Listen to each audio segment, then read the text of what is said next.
بسم اللہ الرحمن الرحیم۔ السلام علیکم۔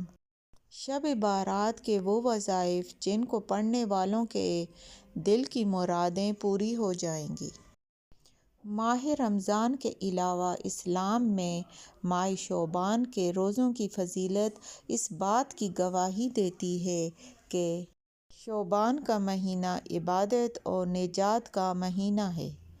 حضور نبی اکرم صلی اللہ علیہ وآلہ وسلم ماہ شعبان میں رمضان کے علاوہ باقی تمام مہینوں سے بڑھ کر عبادت کرتے تھے، لہٰذا شب بارات دوسری راتوں کی نسبت عبادت کی زیادہ مستحق ہے۔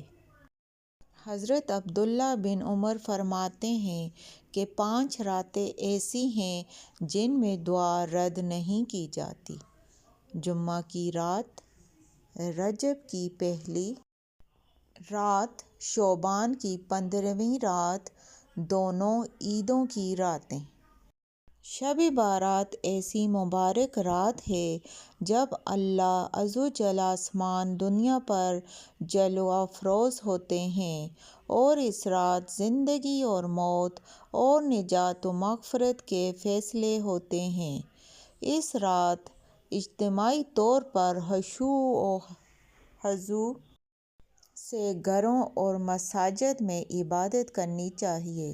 گھر میں برکت کے لیے اہل خانہ کو چاہیے کہ وہ بچوں کو ایک ساتھ بٹھا کر تسبیحات کریں اور نوافل ادا کریں۔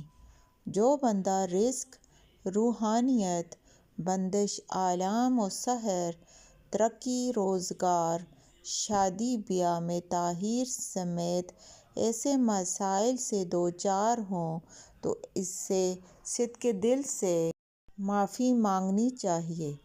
آیت کریمہ اور تیسری کلمے کے علاوہ سورہ فاتحہ، سورہ ملک، سورہ یاسین کی پڑھائی کا بطور خاص اہتمام کریں۔ نماز تہجد ادا کرنے کے بعد سر بسجود ہو کر استغفر اللہ بکثرت پڑھیں۔ دست دعا اٹھا کر آنسوؤں سے تر قلب کریں اور امید رکھیں کہ اس رات اللہ کریم اس پر اپنی رحمت کا نزول فرمائیں گے، دل کی مرادیں پوری ہوں گی انشاءاللہ۔